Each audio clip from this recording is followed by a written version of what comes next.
You can keep on talking, it's okay.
Cliff was really feeling all the power and authority inherent in that gong in those moments, like all of us waiting for that moment. Good job, Cliff.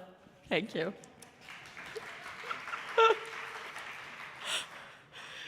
When we gather with all of our plans, all of our efforts, all of our best laid intentions, but most of all, we gather as a community.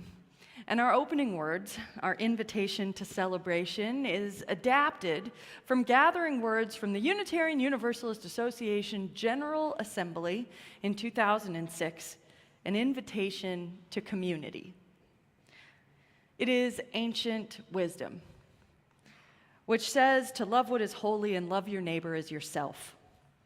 That's easy to say, it's hard to live. The invitation is always there. Easy to ignore, easy to forget. An invitation to love what is holy and love our neighbors as ourselves. It's eternal. We preach about it and wrestle with it and struggle with it. We make assumptions about God, about what's sacred, about our neighbors, about people we perceive to be different than ourselves. But we have to know each other deeply first. Know each other's passions and dreams, gifts and talents, challenges and failures, each other's children, each other's parents, each other's histories, each other's names, each other's people. When we know each other really, we can work together, sing together, dream together, seek justice together, build community together. May we remember the ancient invitation to love what is holy and love our neighbors as ourselves, so that we may each call each other beloved and make a way forward together. In that spirit, come, let us worship.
This morning, we are doing things a little differently. Can you all hear an echo? Do you hear two Nancys? Yeah. That actual opening reading was supposed to be read antiphonally with another voice, so apparently the technology decided it was just two me's. We good now? Better? What do you say in the back? All right. Because we don't need multiple Nancys. We really don't. We don't. This morning, welcome indeed to a time when we flex our flexibility, when we take the chance to do things a little differently as a community in all the ways that we have learned to flex our flexibility, both at our own desiring and very much against our will throughout the last 3 years of reinventing congregational life over and over again. This morning, our service, which will be a bit shorter, about 45 minutes, is really a sort of excited prelude to the most important thing. The second of River Road's multi-year visioning and strategic planning conversations that helps us imagine not just what I might dream us to be, but what we might dream us to be together in the days, months, years, indeed generations to come. So today we're going to sing and we're going to celebrate here in this place and online. And then we're going to take a little pause for coffee, because you cannot do deep visionary conversation among Unitarian Universalists without coffee being available beforehand, after which we'll invite you to come right back here at 11 o'clock, where you'll get assignments to classrooms and breakout rooms, including 2 right here, 1 in the lounge, 1 even in my office, which I cleaned up for you just for this purpose. You're welcome. Now, we are not judgy people, so if indeed you feel like you must slip out right after the service, that's okay, but we need you, truly. As many of you as can possibly stay will have religious education classes, or at least child care for the little ones and for elementary age and for youth, until the visioning conversations are done. So if it is your first time or your 400th, you are welcome to join the conversation. If you don't have a Zoom link, you can find one by dropping something in the chat, and Natalie, who's working our YouTube, will make sure you have that, because we will have a small group breakout right after the service online for online participants as well. Truly welcome. Welcome for real to what it takes to build a community and a congregation together. This morning, as we kick it off, let's start the whole thing off right by greeting each other, knowing that we are a healthy mix of the introverted and the extroverted, of varying degrees of COVID exposure and safety and commitment. Just flash a peace sign, bump an elbow, shake a hand, or if you're willing, you can hug these days. Let us rise as we're willing and able and greet one another.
Loud person. Hi, folks.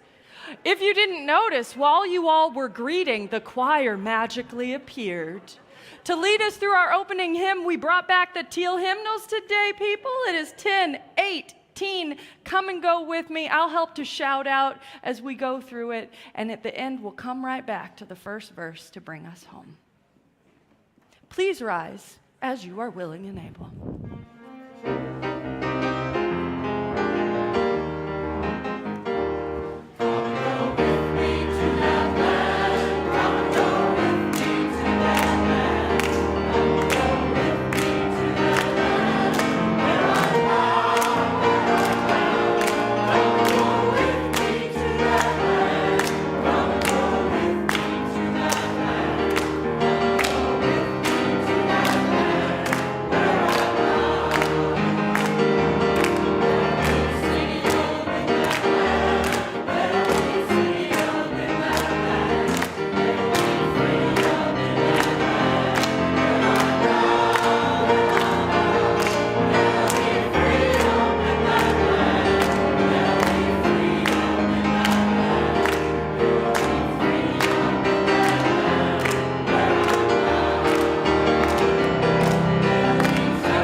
gosh. Is anyone else schwitzing? Just a little bit. Wherever we're going, it's going to be exciting. That's all I'm saying. Thank you, choir.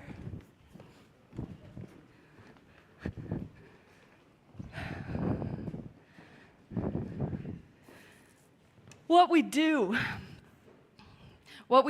in grace and blessing and in hope and possibility, what we do together. And we come into this place as the complex, occasionally awkward, often effortful people we are.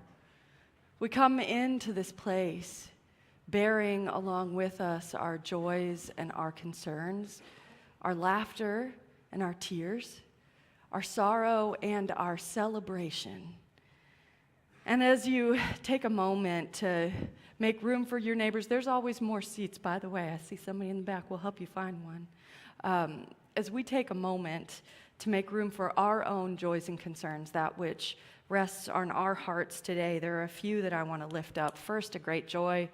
Beth Irakura, our amazing Director of Religious Education, has been on sabbatical. She came back today. What a joy. An absolute joy to see her car sitting there in the parking lot, and I know you all will take the chance to greet her when you see her. I also want to lift up Stuart Weinstein, whose sister Felicia passed away over the holiday break. Stuart is attending to her estate and family affairs, and our hearts are with him and with Joan and with their whole family. We also lift up Tom Carroll, wonderful, beloved member and friend of this congregation. At 103 years old, Tom passed away over the new year. He was attended with so much love and, unsurprisingly, great steadiness and faithfulness of heart by Charlotte Jones Carroll, someone who has attended all of us with great faithfulness and steadiness of heart over the years. Tom was an amazing man. We'll be memorializing him here at River Road in the spring, and our hearts are with him and with his whole family. In the midst of all of that, and in the midst of a country full of wackiness and a people searching for hope, in the midst of a world which is often confusing and a time of great turning which is by no means certain in its outcome, we make a space here for one another, for all that forms us, for all that will form us in the years to come.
In community, we are often asking what it is to give.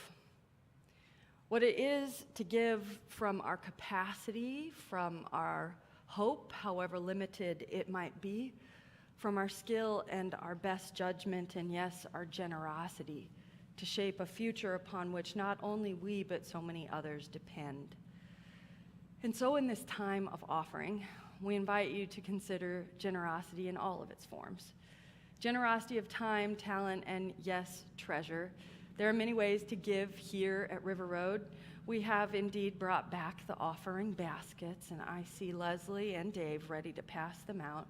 We have a box at the back. You can also give online, and text to give is never going away, 73256. When you give, know that you give not to an anonymous institution, nor even primarily to a budget, but to the person to the left of you and the right of you, to the community that grows up around all that we do together. Please give as you are willing and able, while we are blessed once again with the gift of music.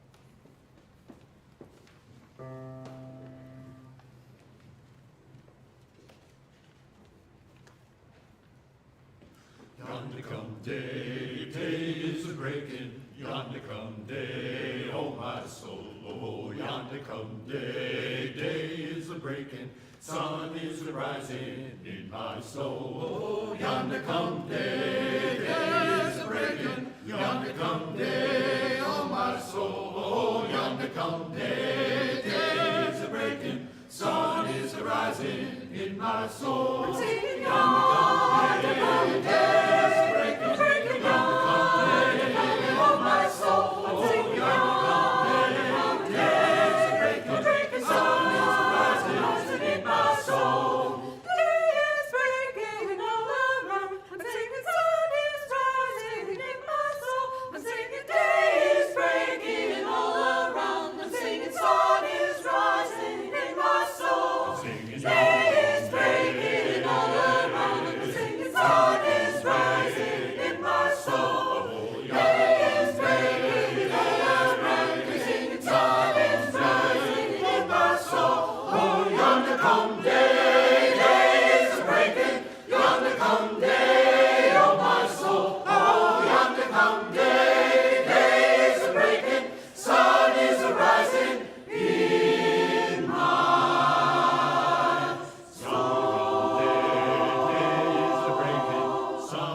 That was pretty much perfect. Thank you, Cliff. Thank you, choir. So, the first fall that I was here as your senior minister at River Road, I was a little bit nervous about doing the job right. And that fall, I found a giant roll of paper. You'll probably remember this, Cliff. I found this giant roll of paper. It might be familiar. Imagine like 3 feet tall and just almost infinitely long so that you could unroll this paper all the way through this sanctuary. I found this giant roll of paper and I cut a piece about 15 feet long. And I papered 2 walls of my office with 15 feet of giant poster paper. And I also got myself an array of brightly colored Sharpie markers and proceeded that fall to spend hours, nay, days, mapping on that 15-foot wall of my office a course of events, visionary and otherwise, for the life of our congregation over the span of 18 months. Now, you know, I like a craft project, and colored Sharpie markers make the world feel more organized, do they not? They do. And so each one of those Sharpies, it stood for a core ministry, just exactly as you might imagine. There was one particular color for religious education, one for music and worship, one for our finances and our governance, right? And it was so organized, and I was so proud of it. And I remember that fall, I would invite the staff and the core volunteers to come in groups of ones or twos, no more than that, like it needed to be a private audience with my timeline, to come into my office and get a full tour of the vision that I had laid out for our time together there in my first 18 months as your minister. Now, truth be told, I really was very proud of my timeline. Do you remember it, Cliff? Like, it was real pretty. It was, like, gorgeous. I was really proud of it. It was amazing. And after hours and days of such mapping of our worship and our governance and all the things, proceeding in that nicely linear way as timelines do, I found ultimately at some point, after leaving it up for Christmas, that much of what we were doing in our time together did not follow the best laid of my well-color coordinated plans. And it came to me as a metaphor that it felt like we, as a group, were a collection of mountain climbers trying to make our way together up Everest. And somebody had to go out ahead and set the safety line so that everyone behind could follow. You might know this idea, that in a group of climbers, somebody has to take point and reel out enough rope and set in enough clip on that rock face so that everyone else can safely navigate the uncertain terrain that lies ahead, which means that whoever is setting that line had best stay a little bit in front of everybody else. I remember feeling in those months that I was climbing, in fact, as fast as I possibly could. I was setting as much line as I could. I was reeling out vision at every given moment, putting in each safety clip and carrying right on, all while the congregation, this congregation, every one of you continued your steady progress toward a new day right behind me, always needing more line. And I remember worrying if I could climb fast enough, in a visionary sense, of course, to stay one step ahead of the vibrant, amazing, ever-changing pace of this place. Now, as I said, I was very proud of my chart. I do really like craft projects, but what they, whoever they are in this rather twisted metaphor, what they don't tell you when you get all excited about a 15-foot timeline, it isn't just that you will eventually get to the end of it and have to cast more line. It is the fact that the life of a community is not, in fact, all that linear when you're in the middle of it at all. It becomes linear when you look back, doing the work of history, doing the work of remembering. But when we are in it, our life together does not march along from one tidy little thing to another in dignified fashion that satisfies the planners just like me. Congregations are communities, and communities have lives and circumstances and contexts so much larger than any one leader could ever see. More than anything, congregations are people. I vividly remember also in the first year that I served as a parish minister, I was invited to a group of first-year ministers, and we were told to bring pictures of our churches. And every single one of us brought pictures of those buildings that we labored over, except for one colleague who took a picture from the pulpit of the actual human beings who are the church. Yeah, that's the thing. Congregations are people. They're you. And people have a way of learning and growing and changing in ways that are decidedly not linear and do not always keep with the precisely structured, color-coordinated charts I might make of them. Now, I still make charts, little sketches of programs and initiatives and relationships and patterns and power here in the life of the congregation. But my charts these days always end up looking more like octopuses with a disconcerting number of heads. One-line branches, it circles back, connected, entangled even, never alone, never mine alone, no matter how organized my personal plans might be. Our visionary work is always ours together, even when the way ahead gets a little loopier than linear. And this is actually how it all should be, lined up with the history and the theology that underpins this place and has for over 60 years. Take, for instance, the fact that in the history of the Christian tradition, Protestant congregations long held that the special rights and obligations of ministry are not reserved for a special class of learned people, but held by all of the people. The very first Unitarians back in the history of Eastern Europe, along with the Lutherans and the Calvinists and a whole bunch of other folks, they asserted what they called the priesthood of all believers. That means you and you and you and you. Which is to say that the leadership, the ministry, the vision, and the power of the congregation does not rest in a few divinely appointed individuals, but in the community itself. It's why right now in this place, River Road, and this is true, could technically ordain any one of you to serve as your minister. In fact, you could technically ordain anyone at all to serve as your minister. When I teach this to seminary students, I always say, you could ordain your Uncle Bob to be the minister, and I don't know any of you have an Uncle Bob, but if you do, he could take this job if you wanted it. Because the ability to set the line and lead the way, it isn't specifically and divinely granted. It is not mine. It is yours. It is ours. It has always been so. And this is also why our theology has an idea of the shared priesthood of all believers that can go even one step further. Beyond a shared commitment to lead and vision the local congregation and outward, into a shared commitment to have something bold to say about the world and our place in it.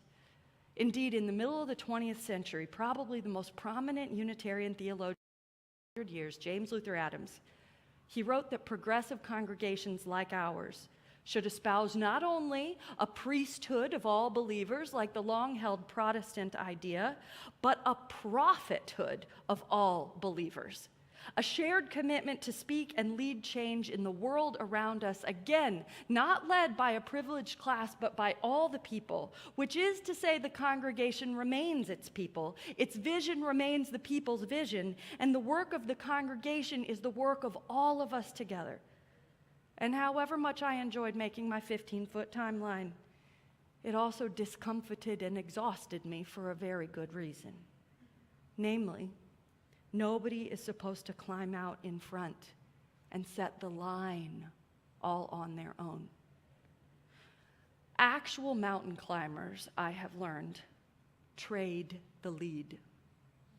They trade the lead. One climber with particular skill on a pitch sets the line in this stretch. Another with fresher legs sets the line on the next. The one who knows most about that particular ice wall navigates it for the others. They trade the lead. And from that collective service, not the I, but the collective we, not only do they achieve something magnificent, imagine greeting a new day atop a mountain so high it would have terrified you weeks before. Not only do they achieve something magnificent, but they all make it through because they make it through together. They set the line for each other. They make a way for each other. There is an unknown, and let's be honest, probably sometimes rocky surface ahead of us as we climb whatever mountains await in this late pandemic age. There are moments of beauty and grace and flat-out soul-stirring wonder that lie ahead for us. And the whole endeavor of this community we share and what it's becoming, it is not without risk. Let me tell you, the terrain has changed since last we tried to climb a mountain together, my friends. The ways we have traversed before may not be there anymore, but the Spirit is there. And with the will to keep moving, if we can cast a vision for each other, Set a line for each other to follow, double back and check on each other, start again when we have gone down the wrong path, serve as prophets and priests and leaders together, making our way, visioning our way in community.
My gosh, y'all, I was so worried about getting you out on time. I'm even getting you out early. It's amazing. Our vision conversation will happen in 6 different locations throughout the building and on Zoom online.